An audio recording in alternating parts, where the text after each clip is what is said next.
जेव्हा आपल्या मनाची द्विधा अवस्था होते तेव्हा आपण आपल्या स्वभावाच्या वेगळं वागायला लागतो. आपला जसा स्वभाव असतो त्या स्वभावाच्या आपण वेगळं वागतो, कारण आपल्या मनामध्ये द्विधा अवस्था तयार होते. आणि द्विधा अवस्था आमच्या मनामध्ये तेव्हाच तयार होते जेव्हा आम्ही काहीतरी निवड करायला जातो. आज आम्ही समाजामध्ये जेवढे फिजिकल, मेंटल, मटेरियलिस्टिक ॲक्सिडेंट बघतो आम्ही सगळे, हे सगळे जे अपघात आहे, या अपघातांच्या पाठीमागे द्विधा अवस्था आहे.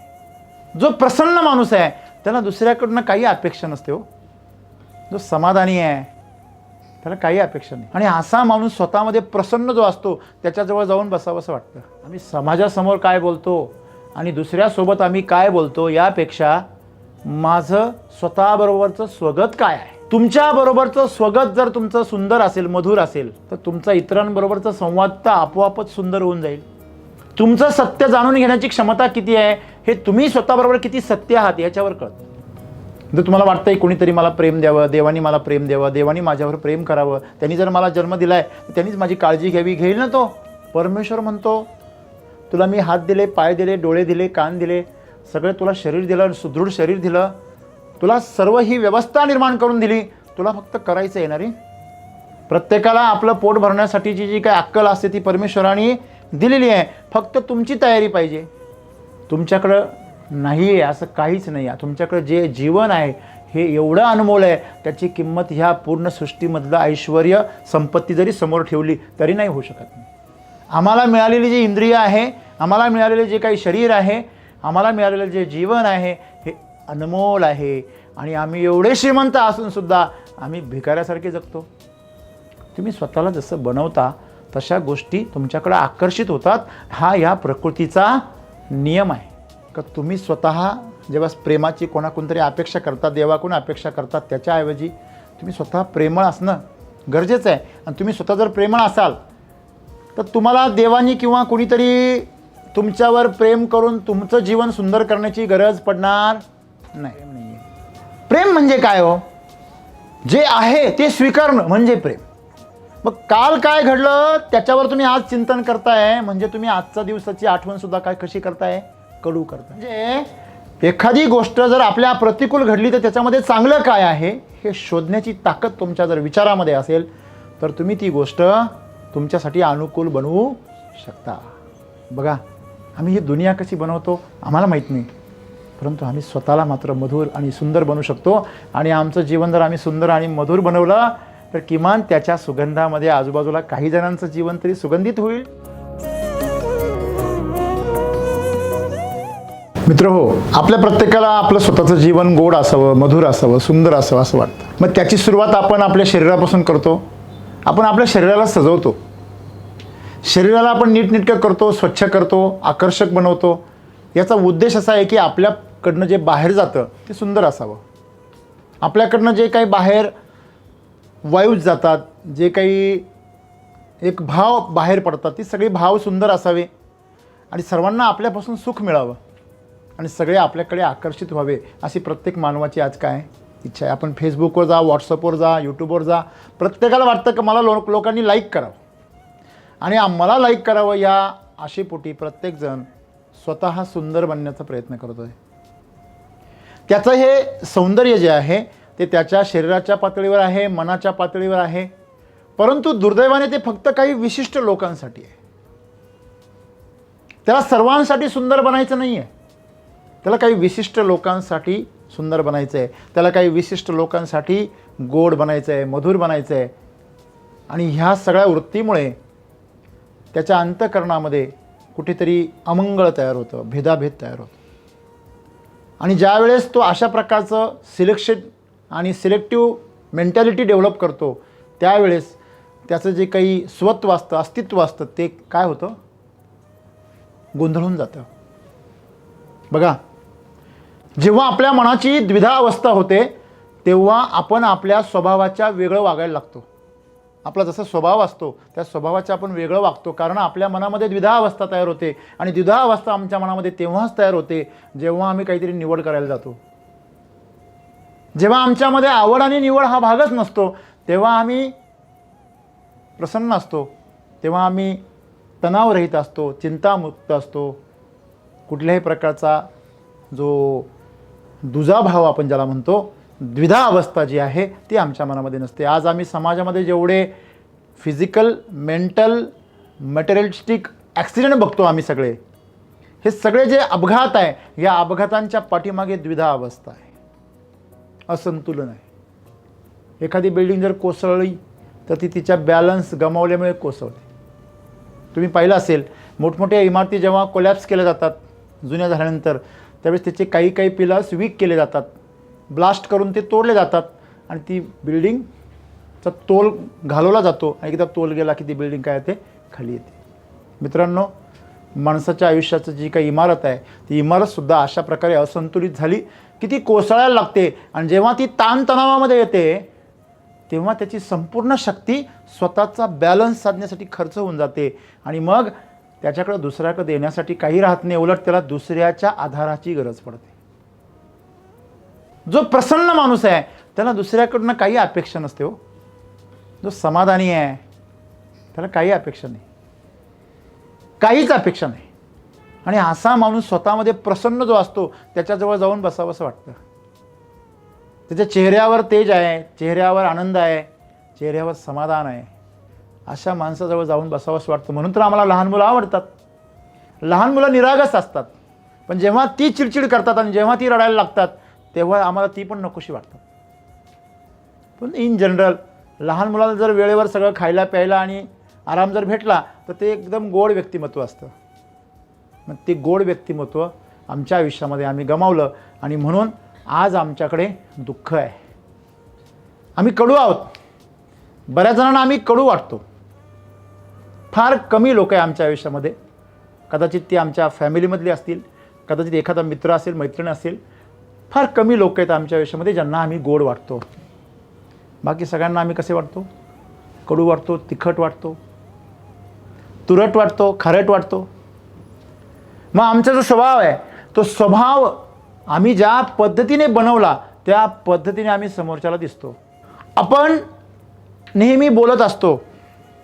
जेव्हा मी बोलतो त्यावेळेस तुम्ही मला ऐकताय, बरोबर आहे, परंतु त्याचा तुमच्यावर प्रभाव किती पडणार आहे मला काही माहिती नाही. कदाचित पडणार पण नाही. परंतु जेव्हा तुम्ही स्वतःशी बोलता त्याचा मात्र तुमच्यावर प्रचंड प्रभाव पडतो. हे असं नाही आहे का? हां, आम्ही एकांतामध्ये जेव्हा असतो तेव्हा आम्ही जे स्वतःबरोबर बोलतो ते सर्वात महत्त्वाचं आहे. आम्ही समाजासमोर काय बोलतो आणि दुसऱ्यासोबत आम्ही काय बोलतो यापेक्षा माझं स्वतःबरोबरचं स्वगत काय आहे. तुमच्याबरोबरचं स्वगत जर तुमचं सुंदर असेल, मधुर असेल, प्रेमळ असेल तर तुमचा इतरांबरोबरचा संवाद तर आपोआपच सुंदर होऊन जाईल. आणि तुमचं व्यक्तिमत्व हे तसंच बनतं जसं तुम्ही स्वतःबरोबर बनवलेलं आहे. तुम्ही किती जरी प्रयत्न केला ना की गोड बोलण्याचा, तरी पण लोकांसमोर तुमची कधीतरी बिंग फुटणार आहे.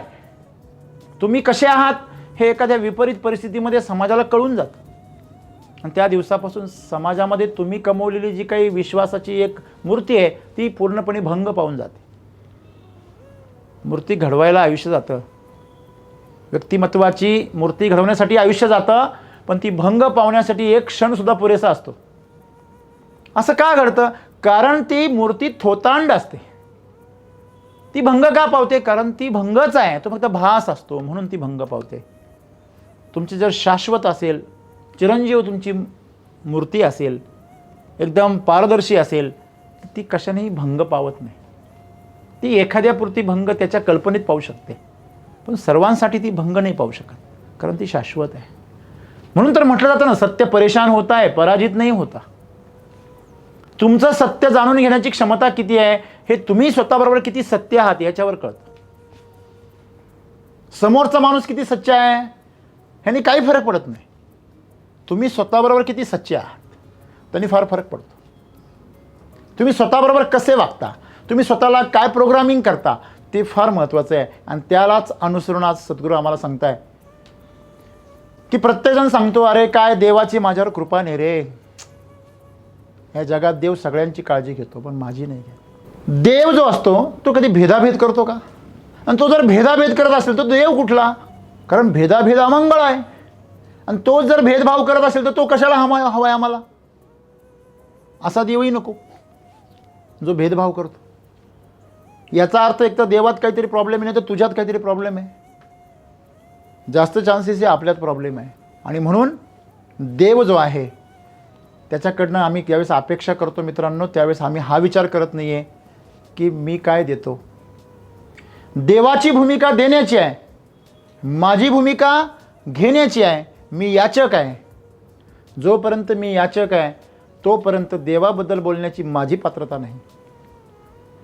जेव्हा तू पण द्यायला लागशील ना, तेव्हा तू देवाबद्दल बोल. बरोबर आहे. जोपर्यंत मुलगा मुलगा आहे तो पण त्याने बापाबद्दल बोलायचं नाही. पण जेव्हा तो बाप होईल ना, जेव्हा तो बापाच्या भूमिकेतून जेव्हा तो जीवनाचा सामना करेल, संघर्ष करेल, तेव्हा तो बापाबद्दल बोलू शकतो. लक्षात घ्या. त्या भूमिकेत आम्ही उतरलं पाहिजे. तसं देवाची भूमिका देण्याची आहे आणि आमची भूमिका घेण्याची आहे. तोपर्यंत आम्ही देवाच्या बाबतीमध्ये काहीही विधान करणं चुकीचं आहे. आम्ही अपेक्षा करतो की देवाने दिलं पाहिजे. पण तुझ्या का पात्र आहे का? समजा उदाहरण घ्या, एखादा श्रीमंत माणूस रस्त्याने चाललेला आहे आणि त्याला भिकारी भेटला आणि त्या श्रीमंत माणसाकडे फक्त ATM कार्ड आहे. त्या भिकाऱ्याला त्याला 1000 रुपये द्यायची इच्छा आहे, पण देईल कसा? म्हणजे आता भिकाऱ्यांना सुद्धा पेटीएमचं QR कोड लावून ठेवावं लागेल. कळतं का तुम्हाला? म्हणजे तुम्ही जर हाय प्रोफाईल एरियामध्ये जर भिकारी असाल तर तुम्हाला QR कोड सहितच बसावं लागेल तिथे. म्हणजे ज्याप्रमाणे परिस्थिती आहे त्याप्रमाणे तुम्हाला स्वतःला पेश करावं लागेल. तुमची पात्रता पाहिजे ना, भांडं पाहिजे तुमच्याकडे. मग तुमच्याकडे जर भांडंच नाही आहे तर तुम्ही द्यायची जरी इच्छा असली देवाची ते तुम्हाला मिळू शकत नाही. आणि म्हणून ते जे भांडं आहे तुम्हाला घेण्यासाठीचं, ते भांडं म्हणजे तुम्ही स्वतः तसं असणं. जर तुम्हाला वाटतं आहे कोणीतरी मला प्रेम द्यावं, देवानी मला प्रेम द्यावं, देवानी माझ्यावर प्रेम करावं, त्यांनी जर मला जन्म दिला आहे त्यांनीच माझी काळजी घ्यावी, घेईल ना तो. पण परमेश्वर म्हणतो तुला मी हात दिले, पाय दिले, डोळे दिले, कान दिले, सगळं तुला शरीर दिलं, सुदृढ शरीर दिलं, तुला सर्व ही व्यवस्था निर्माण करून दिली, तुला फक्त करायचं आहे ना रे. सगळं राशन आहे, किचन आहे, गॅस आहे, सगळं आहे, लायटर आहे, तुला फक्त शिजवायचं आहे. तो म्हणतो मला येत नाही. मग शिक ना. तुला येत नाही तर शिक. प्रत्येकाला आपलं पोट भरण्यासाठीची जी काही अक्कल असते ती परमेश्वराने दिलेली आहे. फक्त तुमची तयारी पाहिजे. पण आम्ही ती तयारी करत नाही, कारण आम्हाला ऐकतं पाहिजे. तसं प्रेमसुद्धा आम्हाला ऐकतं पाहिजे. बरोबर आहे. ज्यावेळेस आम्ही अपेक्षा करतो त्यावेळेस आम्ही प्रेमातून बाद होतो. कारण अपेक्षा करणं म्हणजे तुम्ही भिकारी असल्याचं लक्षण आहे. आणि प्रेमाच्या जगामध्ये तोच टिकू शकतो जो श्रीमंत आहे. आता इथं व्याख्या अशी आहे, श्रीमंतीचं व्याख्या काय आहे ते जर तुम्हाला पाहायचं असेल तर राजा हरिश्चंद्राची आठवण करा. झोपेमध्ये राज्य देऊन टाकलं आणि झोपेमध्ये वचन पण दिलं होतं. राज्य तर निघून गेलं, स्वतःकडे काहीच नाही. मुलगा आहे, पत्नी आहे, स्वतः आहे. जाग आल्यानंतर त्यांना सुद्धा विकून टाकलं. स्वतःला पण विकलं ना, आपल्या मुलाला पण विकलं आणि बायकोला पण विकून टाकलं. आणि त्याच्यातून जे पैसे आले ते त्याला वचन दिलं होतं त्याचं वचन फेडण्यासाठी दिले. तुमच्याकडं नाही आहे असं काहीच नाही आहे. तुमच्याकडे जे जीवन आहे हे एवढं अनमोल आहे, त्याची किंमत ह्या पूर्ण सृष्टीमधलं ऐश्वर्य संपत्ती जरी समोर ठेवली तरी नाही होऊ शकत. नाही तर मला सांगा, या सृष्टीमधलं कुबेराचं सगळं धनधान्य, सगळी संपत्ती द्या आणि एक जीवन मला निर्माण करून द्या, नाही होऊ शकत. जीवन अनमोल आहे हेच आम्हाला कळत नाही. आम्हाला मिळालेली जी इंद्रिय आहे, आम्हाला मिळालेले जे काही शरीर आहे, आम्हाला मिळालेलं जे जीवन आहे हे अनमोल आहे. आणि आम्ही एवढे श्रीमंत असून सुद्धा आम्ही भिकाऱ्यासारखे जगतो. आमचे कायम हात पसरलेले. मित्रांनो, हात जर पसरायचेच असतील तर इतरांसाठी पसरवा. ह्या जगाच्या कल्याणासाठी पसरवा. स्वतःसाठी काय पसरायचं? जे दिलंय ते खूप आहे, त्याबद्दल आभार मानण्यासाठी हात जोडले गेले पाहिजे. आणि म्हणून परमेश्वराच्या बाबतीमध्ये आम्ही ज्यावेळेस देवाच्या बाबतीमध्ये आम्ही अपेक्षा करतो ना, तेव्हा पहिली पात्रता ही आहे का तुम्ही देण्याची पात्रता ठेवली तर तुमच्याकडं देव देईल तुम्हाला. म्हणून म्हटलं जातं साखरेचे खाणार त्याला देव देणार. आणि मी पुढचं वाक्य नेहमी सांगत असतो, कारल्याचे खाणार त्याचं काढून घेणार. ज्याच्याकडे आहे त्याला अजून मिळणार, ज्याच्याकडे नाही आहे त्याचं काढून घेणार. मग तुमच्याकडे जर प्रेम असेल ना तर तुमच्याकडे आणखीन प्रेम आकर्षित होणार. तुम्ही जर दुःखी असाल ना तुमच्याकडे दुःख आकर्षित होणार, दुःखी लोक आकर्षित होणार, दुःखी प्रसंग आकर्षित होणार. तुम्ही जर दरिद्री विचाराचे असाल ना तुमच्याकडे दरिद्री विचाराचे लोक आकर्षित होणार. तुम्ही श्रीमंत विचाराचे असाल तर श्रीमंत विचाराचे लोक, श्रीमंत विचाराचे प्रसंग, श्रीमंत गोष्टी तुमच्याकडे आकर्षित होणार. तुम्ही स्वतःला जसं बनवता तशा गोष्टी तुमच्याकडे आकर्षित होतात. हा या प्रकृतीचा नियम आहे. आणि म्हणून जर तुम्हाला जीवनामध्ये ॲबंडन्सी पाहिजे, भरपूर पाहिजे, तर काय करा, तुमच्यामध्ये ते आधी निर्माण करा. गव्हर्नमेंटसुद्धा 10% पैसे भरल्याशिवाय लोनसुद्धा देत नाही. 1 लाख रुपये लोन पाहिजे असेल 10,000 भरा बँक म्हणते. तुमची कॅपॅसिटी पाहते, अरे आहे का याची कॅपॅसिटी, आहे की नाही. म्हणजे आम्हाला हे लक्षात ठेवलं पाहिजे आम्ही मित्रांनी की आमचं जीवन जे आहे हे आमच्या हातात आहे. आम्ही जर एखाद्या गोष्टीची अपेक्षा करतो तर ती गोष्ट पहिली आमच्याकडे असली पाहिजे, थोड्याशा प्रमाणात का होईना असली पाहिजे, आणि त्याच्या पाठीमागं आमच्याकडे समाधान असलं पाहिजे. असं म्हणतात, तुमच्या वाट्याला जर 1 भाकर जर आली असेल ना तर अर्धी भाकर दुसऱ्याला द्या. तुमच्या वाट्याला जर अर्धी भाकर आली असेल तर चतकोर भाकर दुसऱ्याला द्या. तुमच्याकडे चतकोरच असेल तर ती सगळी त्याला देऊन टाका. जीवनामध्ये आम्ही जर अशा प्रकारच्या वृत्तीने जर जगलो तर आम्ही खऱ्या अर्थाने आमच्या स्वभावानुसार जगतो. आणि आज आम्ही जे जगतोय ना हे प्रभावाने जगतोय. आज आम्ही प्रेमाची व्याख्याही करतो, तीही प्रभावाने करतो. समाजामधला जो प्रभाव आहे त्या प्रभावाचा आधार घेऊन आम्ही प्रेमाची व्याख्या करतो. आणि म्हणून सद्गुरू आम्हाला सांगता का तुम्ही स्वतः जेव्हा प्रेमाची कोणाकोणतरी अपेक्षा करता, देवाकडून अपेक्षा करतात, त्याच्याऐवजी तुम्ही स्वतः प्रेमळ असणं गरजेचं आहे. आणि तुम्ही स्वतः जर प्रेमळ असाल तर तुम्हाला देवानी किंवा कुणीतरी तुमच्यावर प्रेम करून तुमचं जीवन सुंदर करण्याची गरज पडणार नाही. हॅलो, तुम्ही असं सेंट वगैरे मारणार आणि तुमचा सुगंध येणार असं होईल? किती वेळ राहील तो सुगंध? हॅलो, तुम्हाला कोणी पण विचारेल आहे कुठला फ्लेवर आहे, बरोबर आहे. पण ज्यावेळेस तुमच्या घामाचा सुगंध येतो तो कोणी विचारत नाही कुठला फ्लेवर आहे. विचारतं का कोणी?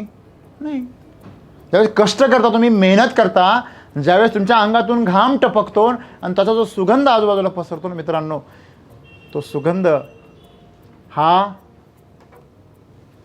विचारावा लागत नाही, तो कळतो प्रत्येकाला. लक्षामध्ये तसं प्रेम जे आहे ना तुमच्यातलं हे जाणवतं, लगेच कळतं. मला सांगा, गुलाबाचं फूल आहे, पूर्णपणे सुगंधित आहे, त्याला जर म्हटलं सारे धोत्र्यासारखा सुगंध दे रे जरा थोडासा, हा माणूस जरा लईच विचित्र आहे जरा, याला सगळा धोत्र्यासारखा वास आला पाहिजे तुझा, तर ते करेल का होते असं? हॅलो, नाही करणार. का? त्याचा स्वभाव काय आहे? सुगंध. सुगंध हा त्याचा स्वभाव आहे, तो दुर्गंध नाही देऊ शकत तो. पण जर त्याला जर वासच नसेल मग त्याला लोक काय मारता? त्याला सेंट मारता लोक. आणि गुलाबाचा कृत्रिम काय निर्माण करता? वास. हल्ली तुम्ही ज्यूस बघा, ज्यूसमध्ये काय टाकलेला असतो? आर्टिफिशियल फ्लेवर टाकलेला असतो. का बरं? कारण त्या ज्यूसमध्ये त्या फळांनी आपला स्वभाव केव्हाच गमावलेला आहे. रासायनिक खतं, रासायनिक औषधं त्या झाडांना मिळाल्यामुळे त्यांनी स्वतःचा स्वभाव गमावलेला आहे. तसंच आहे आमचं पण. मला सांगा, ज्यावेळेस तुम्ही गुळाबद्दल ऐकलं असेल, गुळाचा स्वभाव काय हो? गोड राहणं, बरोबर आहे. पण हल्ली तुम्ही ऐकता की गुळामध्ये काय टाकावं लागते? साखर टाकावं लागते. म्हणजे बाहेर साखर शोधावी लागते तेव्हा तो गोड होतो. तसं आमचं झालं आहे. आम्हाला बाहेर कुणीतरी प्रेमळ माणूस शोधावा लागतो तेव्हा मी प्रेमळ होतो. माझ्यामध्ये तो गुण नाही आहे, मी फिक्का होऊन गेलो, तो गुणच नाही राहिला. मला दुसऱ्याकडनं त्याचं शोषण करावं लागतं तेव्हा मी प्रेमळ होतो रे. साखर बाहेरून घ्यावी लागते तेव्हा मला गोडी येते. आणि असं कोणाच्या बाबतीत होतं? जो आपल्या स्वभावापासून दूर गेला आहे, जो बाहेरून स्वतःला गोडी निर्माण करण्याचा प्रयत्न करतो ना मित्रांनो, तो आयुष्यभर शोषण करतो, कायम शोषण करतो. कधी मित्रांचं, कधी मैत्रिणींचं, कधी आईवडिलांचं, कधी समाजाचं. त्याला फक्त एकच माहिती आहे, ओरबाडून घेणे, बाय हुक बाय क्रूक. साम दाम दंड भेद वापरून तो दुसऱ्याकडनं फक्त शोषण करण्याचा प्रयत्न करतो. त्याचं प्रेम सुद्धा एक पाखंड असतं, कारण त्याचा तो स्वभाव नाही. बरोबर आहे? त्याची पूजा अर्चा सुद्धा एक पाखंड असते, एक मागणी असते. त्या मागणीसाठीची ती प्रक्रिया असते. हे देवा रे, मी तुला नारळ देतो, तू मला एवढं दे. बरोबर आहे? मी तुला 5 वाऱ्या घालतो, तू माझे एवढी अडचण दूर कर. म्हणजे प्रत्येकाच्या कृती पाठीमागे काहीतरी काय आहे? अपेक्षा आहे. आणि जोपर्यंत अपेक्षा आहे तोपर्यंत प्रेम नाही आहे. प्रेम म्हणजे काय हो? जे आहे ते स्वीकारणं म्हणजे प्रेम. Unconditional life is called love. Very simple definition. Unconditional life, विनाअट जगणं म्हणजे प्रेम. विनाअट त्याचा स्वीकार करणं आणि त्याच्यामध्ये रमून जाणं म्हणजे प्रेम. कोणाला वाटतं बाप सर प्रेम म्हणजे काय हो? प्रेम म्हणजे प्रत्येकजण आला त्याला मिठी मारायची, प्रत्येकजण भेटला नमस्कार साहेब कसं काय, त्याला म्हणजे एवढं सगळं त्याला तुम्हाला प्रत्येकाला असं फिजिकली एक्सप्रेस केलं पाहिजे असं काही नाही आहे. किंवा मेंटली प्रत्येकजणाला काम हे पण नाही आहे. तुम्ही प्रेम म्हणजे तुम्हाला जी परिस्थिती आहे, लक्षात घ्या, जेव्हा असा एखादा सैनिक समोरच्या शत्रूबरोबर लढतो ना, त्यावेळेस तेही त्याचं प्रेमच आहे. जेव्हा तुम्ही एखाद्याला संकटातून वाचवता ना, ते सुद्धा तुमचं प्रेमच आहे. एखाद्याला ज्यावेळेस तुम्ही एखाद्यावर हल्ला करता, त्याच्या वाईट सवयींपासून त्याला वाचवण्यासाठी त्याच्याबरोबर तुम्ही क्रूर वागता. रामाने रावणाला मारलं हे त्यांचं रावणावर असलेलं प्रेम आहे, लक्षात ठेवा. म्हणजे परिस्थिती जशी असेल तिचा स्वीकार करणे, कुठल्याही प्रकारची कंडिशन न घालता आणि तिच्यामध्ये 100% उतरणं, याला म्हणायचं प्रेम. आणि हे सगळीकडं अस्तित्वात आहे. स्वीकार म्हणजे प्रेम, संपूर्ण स्वीकार, सगळ्यांसाठी मोठी हा. येस, मला आवडीची गोष्ट होते तरी येस, मला नावडती गोष्ट होते तरी पण येस, ती गरजेची आहे ना, मग होऊन जाऊ द्या. परंतु मला आवडतं आहे म्हणून होऊ द्या, मला नाही आवडत आहे मग थांबा. तसं थांबवता येत नाही, मग इकडून थांबवा वाकडा हात करून दुसऱ्याच्या माध्यमातून. हे तू नाही, तू नकार दे रे, म्हणजे मग मी पण नंतर बोलतो. म्हणजे हे जे आहे हे अशा प्रकारचा स्वीकार काही कामाचा नाही. तुम्ही स्वतःला फसवताय. आणि म्हणून जीवनामध्ये आज आम्हाला जर शिकायचं असेल तर खरोखर आमचं जीवन जर आम्हाला सुंदर आणि मधुर करायचं आहे, मला सांगा, तुम्हाला तुमच्यापैकी कोणी आहे का त्याला असं वाटतं की माझं जीवन थोडंसं मधून तिखट बी असलं पाहिजे, कडू बी असलं पाहिजे, खारट बी असलं पाहिजे, तुरट बी असलं पाहिजे, असं वाटतं कोणाला? प्रत्येकाला वाटतं मी नेहमी आरोग्यवान असलो पाहिजे, माझ्याकडे नेहमी उत्साह असला पाहिजे, मी प्रत्येकाचा हसून स्वागत करू शकलो पाहिजे, मी प्रत्येक उत्सवामध्ये 100% सहभागी झालो पाहिजे. नाहीतर काय बांधावर बसलेलो आणि तिकडं डान्स चालू आहे, इकडं हा मनातल्या मनात डान्स करतोय. कुठे आपल्याला नेतृत्व करण्याची संधी मिळाली तर मनातल्या मनात नेतृत्व चालू असतं. हां, आहे की नाही? असे शिकचिल्ली भरपूर जण आहेत. मनोरथ रचणारे जी माणसं आहे ती भरपूर आहे, पण मनोरथ रचण्याच्या ऐवजी आपण जीवनामध्ये 100% उतरलं पाहिजे. आहे की नाही? 100% जीवनाचा स्वीकार करून त्याच्यामध्ये उतरणं आणि त्याचा आनंद घेणं, जीवन साजरं करणं, दररोज प्रत्येक क्षणाला साजरं करणं, जे काही करतोय त्यातच साजरं करणं, यालाच प्रेम असं म्हणतात. आणि मग ते जर तुम्ही शिकलेत ना तर तुमच्यासाठी तुमचं जीवन गोडच राहणार आहे ना. मला सांगा, आमच्या जीवनामध्ये वाईट म्हणजे अनुभव आहे, वाईट स्मृती आहे, कडू स्मृती आहे, त्या कधी तयार होतात? भूतकाळात तयार होतात, भविष्यकाळात तयार होतात. हां, कधी तयार? वाईट स्मृती तयार कधी होतात आमच्या मनामध्ये? कधी होतात? हां, त्या कधीतरी वर्तमान काळात घडल्या ना. मग काल काय घडलं त्याच्यावर तुम्ही आज चिंतन करताय, म्हणजे तुम्ही आजच्या दिवसाची आठवणसुद्धा काय कशी करताय? कडू करताय. मग तुम्हाला जर एकच गोष्ट करता आली ना, काय, वर्तमान काळामध्ये प्रत्येक गोष्टीचा स्वीकार करा आणि ती तिथंच काय करा, जगून घ्या. भले ती कडू अनुभव असेल तरी जगा, गोड अनुभव असेल तरी जगा, कसाही अनुभव असू द्या. हां, तुमच्या अनुकूल प्रतिकूल त्याचा स्वीकार करा आणि त्याच्यामध्ये जगा. तुम्हाला एक लक्षात ठेवा, समजा तुम्हाला उदाहरण सांगतो मी. समजा मी ज्यावेळेस एखाद्या बिल्डिंगमध्ये मला 5व्या मजल्यावर जायचं असतं आणि तिथे गेल्यावर मला कळतं की अरे यार, लिफ्टमध्ये तर फार गर्दी आहे किंवा लिफ्ट बंद झालेली आहे, तर मी आणखीन आनंदी होतो. तुम्ही म्हणून कसं काय, चला व्यायाम करायला चान्स भेटला, मी असा विचार करतो. लक्षामध्ये, म्हणजे एखादी गोष्ट जर आपल्या प्रतिकूल घडली तर त्याच्यामध्ये चांगलं काय आहे हे शोधण्याची ताकद तुमच्या जर विचारामध्ये असेल तर तुम्ही ती गोष्ट तुमच्यासाठी अनुकूल बनवू शकता. तुम्हाला फेकून मारलेल्या विटांपासून तुम्हाला तुमच्या जीवनाची इमारत बांधता आली पाहिजे, ती पण सुंदर. हां, फेकून मारले नाही काय विटा लहान मोठे होतात का, होतात का फुटून जातात? नाही. फेकून मारल्याने आकार बदलतो का अरे फेकायच्या अगोदर चौकोनी होती फेकल्यावर गोल झाली, असं आहे का? नाही. हां, आपण जसं म्हणतो नेहमी निंदकाचं घर असावं शेजारी, ते ह्याच्यासाठी नाही आहे का निंदक असलेच पाहिजे, नाही. जर असतील ना तर त्यांचा पण वापर करून घ्या. तुम्हाला टाकाऊपासून टिकाऊ बनवण्याची जी कला शिकवलेली आहे ना शाळेमध्ये, ती कला हीच आहे. तुम्हाला जे नको आहे ना त्याच्यापासून पण चांगलं बनवा, हेच प्रेम आहे. त्या वस्तूंवर, टाकाऊ वस्तूंवर सुद्धा तुम्ही प्रेम करू शकता. प्रेम राधेवर करावं, प्रेम कुब्जा दाशीवर करावं, प्रेम सगळ्यांवर करावं. हे जे शिकवलं गेलं त्या गाण्यामध्ये, कवितेमध्ये, ते हेच आहे. मग तुम्ही जर असं जर जीवन जगायला शिकले, मला सांगा तुमचं जीवन कसं होईल, तुमच्या आजूबाजूला माणसं कशी तयार होतील, गोड. परंतु आम्ही आमच्याबद्दल एक वातावरण, ज्याला असं वाटतं ना ह्या ऑफिसमध्ये एवढे लोक जरा चांगल्या स्वभावाचे आणि हे जरा थोडेसे विचित्रच आहे, तर समजून घ्यायचं आपण विचित्र आहे. तुला दृष्टी नाही ना तुझ्याकडे, तुला चांगलं पाहण्याची दृष्टी नाही. तू जो चष्मा घातलाय ना तो उतरव पहिला.